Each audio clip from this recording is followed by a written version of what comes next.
Thank you very much, Chrissy, and always a pleasure to speak here, and good afternoon to everyone. I think it's my fourth time speaking here, and it's always a great chance to reflect on what we've done over the past year. And again, what I'm going to do today, rather than the sort of CEO data dump, I have no idea why this is advancing forwards. Technical gremlins, here we go. Rather than do this standard CEO data dump, what I'm going to do is really talk a little bit more about the context that Coda finds itself in. Talk about the market. We've just heard from Nick, my copper brother-in-arms. Quite similar project in many ways, very different location. But I'm really going to make a case for the development stage projects today. I'm going to talk a little bit about how we find ourselves, what the market's doing, and hopefully, if I do my job well today, I'll articulate to you better than I have before why this project is so compelling, beyond the standard slides of team management location, and why I believe this is the sweet spot for investing at the moment. We usually do things a little bit differently, as I say. The main reason is we have a huge social media presence. You can hear from our podcast. You can hear on our codaminerals.com/updates. You can see our commercial manager, Katrina. You can see our exploration manager. You can get the detail behind this. So again, what I'm going to do today is to walk you through some very quick, so the next 5 minutes or so, just an introduction to Coda, and then talk much more to why the investment proposition is what it is. We've been listed about 4 years now.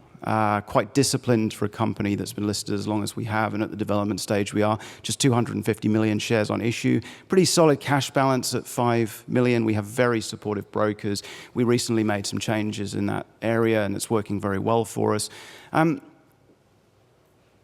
I kind of find it difficult when people drone on about their boards for 5 minutes, but what I will say here is these are serious people. I have real adult supervision. 17 projects developed from this stage to operations by Robin and Paul alone. Robin, chair of the Goldfields Gruyere Steering Committee. Paul on the board of Greatland Gold, but one of the senior execs at Sandfire.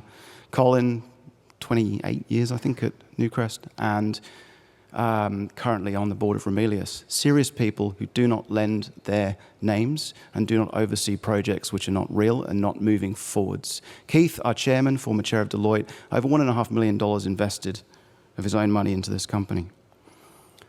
So I usually do a bit of a Q&A. I think it breaks things up a little bit, and I'll start with an easy one, but trust me, they get a little bit more challenging. We're located 6 hours north of Adelaide. We're surrounded by Carrapateena, Oak Dam West, Olympic Dam, Prominent Hill. Just down the road, you've got Barton Gold, also speaking here. Great development project. And Hillside, Hillgrove. Why does this matter? This matters not for neurology. We have over 1 million tons of contained copper equivalent on the tenure. This matters because we're in a place where mines get built. South Australia is extremely experienced in this area. Fantastic place to be working.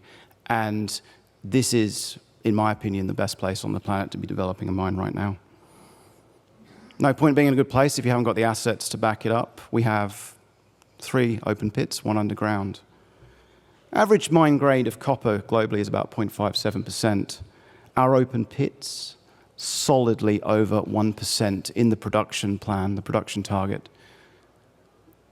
1.7, 1.8, 1.9% copper equivalent. And I unashamedly use copper equivalent because the Carolite processes beautifully. It's not locked up in the way that cobalt often is in this country.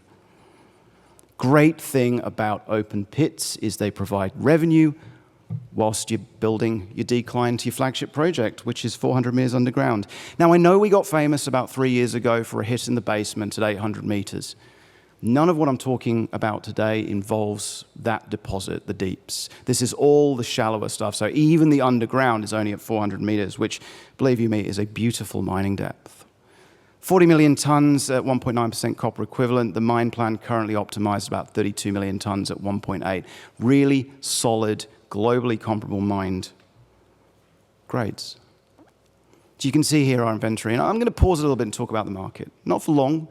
I always have a rule, never trust a CEO who stands on stage and spends a third of the speech talking about the market. But in this case, I'm going to break my own rule a little bit. One of the joys of these conferences is that you get to talk to shareholders and you get to know what they're looking for and what they think. And I will tell you here and now, just based on the ASX, based on the discounts to net present value, and it's not just us, this applies to many great projects, the discount to net present value right now is historically enormous.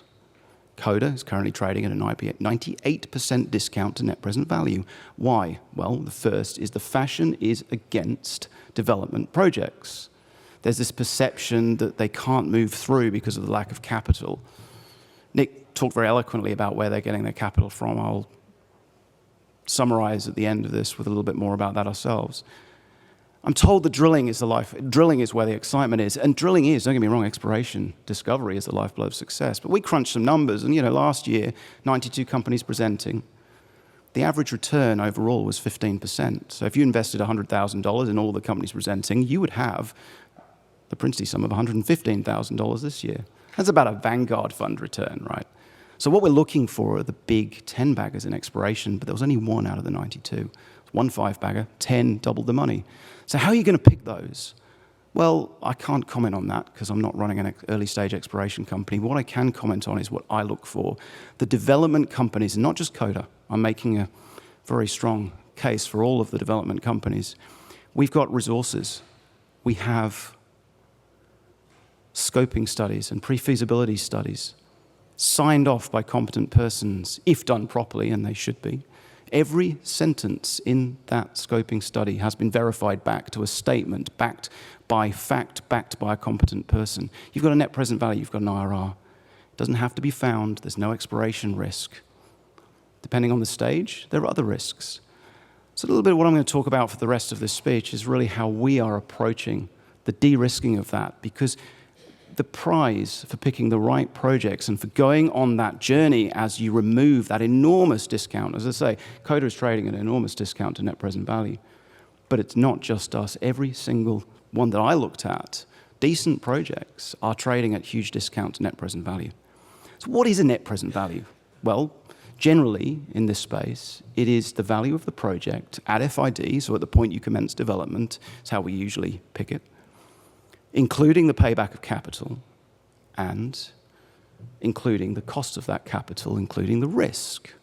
There's the value of the project. So when you see projects with $500 million US dollar NPVs trading at a fraction of that, or 800 million in this case, you see an opportunity, but only if they de-risk it correctly. So, to that, I'm going to tell you a little bit more about how we're de-risking this. We have the right ingredients: location, the geology, 93% indicated, advanced processing flow sheets, mining, and environment. So let's start with the mining, a question asked of me by actually someone who's presenting here this week, but a very experienced mining person. The ore body looks very flat, like a coal seam. Kind of what's the confidence in the processing? How are we going to do that? Well, as I said, great location. You can see this surface of the moon stuff. Unless the sheep unionize, we're not going to have a lot of community challenges developing this mine. Underground, 400 meters, you've got Emmy Bluff, our flagship deposit. You can see it here being mined in the wonderful Verify software. This has been put together by Mining Plus, independent world-class consultants. Yes, it was a challenge at the start. These tabular ore bodies are unusual in Australia. But in Africa, in Central Europe, they are very, very common. The world leaders in this in South Africa and also in Poland. We went seeking the right expertise and we found it. There's one thing that doesn't keep me up at night. It's the future mineability of this.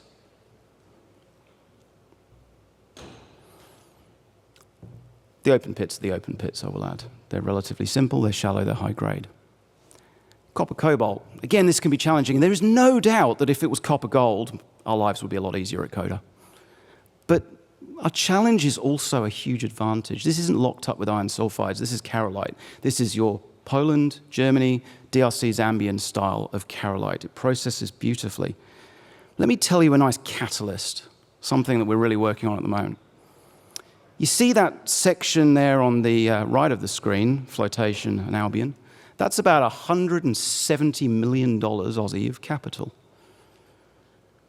One of the first things we ever looked at when we got involved with this project was whole ore leaching. If, and it is an if, So we're working on it right now. We've had some technical, intellectual, chemistry-level breakthroughs that we're now testing.